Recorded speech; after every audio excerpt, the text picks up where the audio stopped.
of the NC. I mean, case turns, I think, personally. Like carded case turns.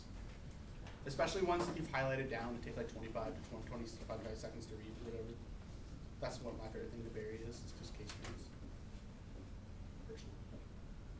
Because usually, even if they're not straight offense, if they're not round winners, it means that you can probably, in your rebuttal, go for a disad and case and talk about how, like, I don't even have to win very much of this disad. I know this disad isn't persuasive. You can almost, like, hedge. You don't want to be that dismissive of your own arguments, but you can say, like, even if you're not buying it, I think I'm way ahead on this disad and have much larger probability. But even if you're not on the same page as me here, like, remember, I don't have to win very much here. If there's a risk of this disad because of their concessions on the case debate in those terms, there's not much left of the affirmative or whatever.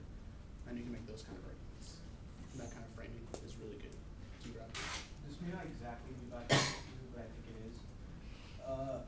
Like, what about times when people like power tag evidence or like the tag just doesn't say what the card is? It takes, I mean, I don't know, it might take other people like less time, but it takes me a substantial amount of time to like explain that this the evidence, because you have to like kind of reference the evidence and then say that the tag isn't saying that, and like increasingly I've seen a lot I mean, you have to pick your spots. There are going to be times where you have to do that, right? Like if it's the most important solvency card they have and they're generating all of their offense on the affirmative based on this one solvency card, you don't think it says what they say it says? Or if they've not underlined a part of the card that's pretty damning to their cause, like, yeah, you should spend time making that argument, even if it means you have to make that time up somewhere else. Because you should think about, like, what's the payoff to winning that argument? Is it going to get you some room to breathe if you're like, because it's either a credibility, it's at worst a credibility hit for them, and at best it's a strategic hit for them because they need that card to say what it says. And if they're wrong, you think of it as like an investment up front, but then that should pay off later in the debate if you're right. Like it should save you time later because they made that mistake earlier. It's also a persuasive point to make in a cross-ex. You can go, show me in this evidence where it says what your tag says, and then they'll sit there and look at it for a few minutes, and they'll keep looking at it, and then you're like, all right, fine, move on. I mean, that's a general thing to put on like your checklist while you're listening to the 1AC, is think about like what card's the most important. And because you can't, while you're listening to the 1AC, it's not possible to listen to every card and evaluate whether or not each card matches up to the tag. You have to spend some time fishing for evidence, writing responses to earlier arguments. But if you're good at, as soon as they read a tag, recognizing like, oh, this is probably going to be important. Is this card say what it says? Then you can kind of stop what you're doing and tune in, because you need to catch those before cross-ex, right? Like if you're not catching the power tags until prep time, now you do have to use your speech to point that out, which like I said before, like that can be okay. You need to pick your spots. Like probably you don't want to be fussing over whether a harms card says what it says, right? Maybe in heresy you might want to, I can see places where if an inherency card is power tagged and doesn't do the work they want it to do, it could be really bad for them. There's stock issues of LD after all with most of the critics. But insolvency especially, obviously, it kind of goes without saying. But probably you don't want to fuss over whether or not they're power tagging their harms evidence. If they are, you'll probably win the impact calculus at the end of the debate. Like your disad will probably outweigh, which is all that matters anyway. So you just need to pick your spots, I think, and be smart about it. I mean, there have been great debaters in LD in the past that have never read any cards. All they've done is like took their 1AC in prep time and just gone through the 1AC and try to find holes and pick it apart and win the debate that way. But there are people who've done that with an OF. They just run a couple T's and then spend the rest of their time talking about why the affirmative won't work and why their affirmative is not internally consistent or whatever. I mean, you can do that as the negative even sometimes. But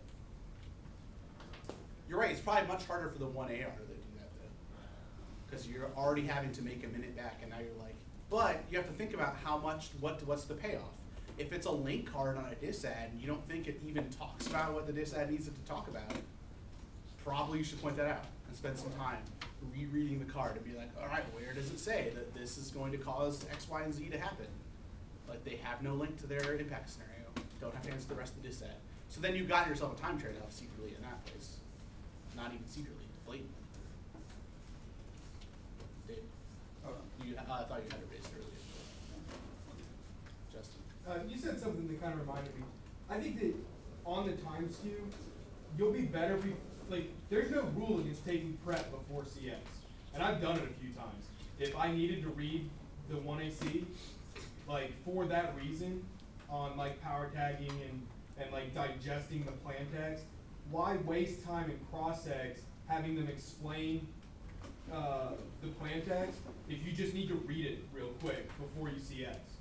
Right, and that can work. You probably don't want to take too much time, obviously. Yeah, I mean, clearly, like, you're probably going to look stupid. But you probably want to know exactly what you want to. If you're ever doing that, you want to know it's got to be to read a specific card or read plan text specifically. And then, because then you can be like, as their speech ends, be like, if you don't already have a copy of their 1AC, like if they've been keeping it, not giving it to you, which is kind of lame, but you can be like, I see that solvency really quick before we start cross-ex. You can start prep judge if you want. And then like you read that solvency card as you stand up to cross-ex. You can be like handing them the card back. It's like grand gesture, like, all right, show me where in this card you just gave me it says what your tag says. Right, like it just doesn't. And you've read it to double check it, and now they are gonna look like an idiot because the judge knows and watched you read it. So that gives a lot more credibility to your claim, like when you ask them in cross-ex to show them how the card, like it can be really effective. You certainly don't want to be spending like a minute, like 15 seconds probably, hopefully, but you need to, because sometimes I've seen that, Justin, you're totally right, where there is like a very specific thing you want to double check is in a card before you, because if you go balls to the wall on this thing, this question that you're asking them about like, where, and then they're just like, right here, like, then you look kind of like a jackass, right? Like, they just read the card to you and like, oh, sorry, like, right? Like, what are you gonna do then? So verifying it kind of actually does kind of help you probably in those situations. That's a good point. You can use prep time for cross-ex.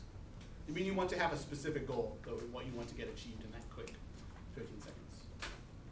Josh.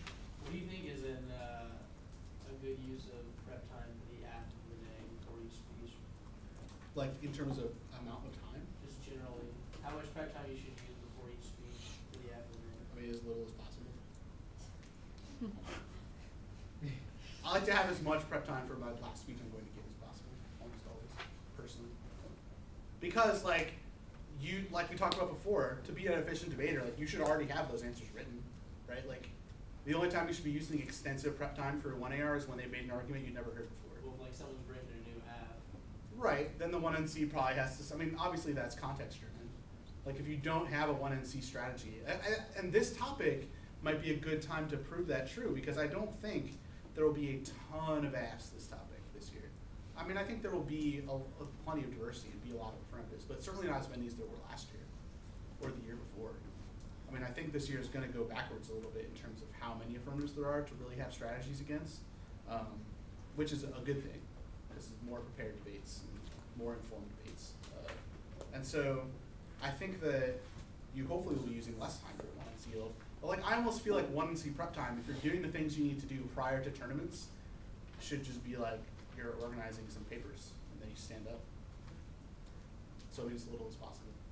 Because even if it's an affirmative that you don't know what it is, that means you're going to need prep time for your 1NR to have a chance to win the debate, right? Like if you use 4 minutes of your prep time just to have a strategy, well, they knew that probably the eventual thing you're going to come up with was like T affects T in a China dis eb. Like they knew that's probably what you're going to eventually come up with. So they're ready for it, right? And so now all of a sudden you've used almost all of your prep time for the 1NC just to run a generic strategy they were ready for anyway. And now you don't have any prep time to dig yourself out. So I mean, like even in situations where you don't know what their app is and are kind of thrown for a loop, you still want to have to spend as little time as you can. So that means that pre-tournament prep doesn't always just involve having arguments specifically against every app. It also means having arguments against different topologies of affirmatives. So you can be like, what's my strategy if I hear an environment affirmative? What's my strategy if I hear an energy affirmative? What's my strategy if I hear a rights affirmative? What's my strategy if I hear a trade affirmative, right? And if you have strategies against the topologies affirmatives on this topic, then not only to throw you off guard, they have to have a new affirmative, it has to fall into a new topology that you haven't thought of. Well, that's extremely difficult to do. That's like last year, everyone should have had a strat against human rights cases, against economic cases, and against public health cases. You should have had 3 strats ready to go. So even if it was something new and tiny in a country you didn't have before, you should have a generic strategy ready to go against public health in Zanzibar. You should be ready for that, right? Like, you might not have case-specific arguments against why the public health system in Zanzibar doesn't need the U.S.'s help.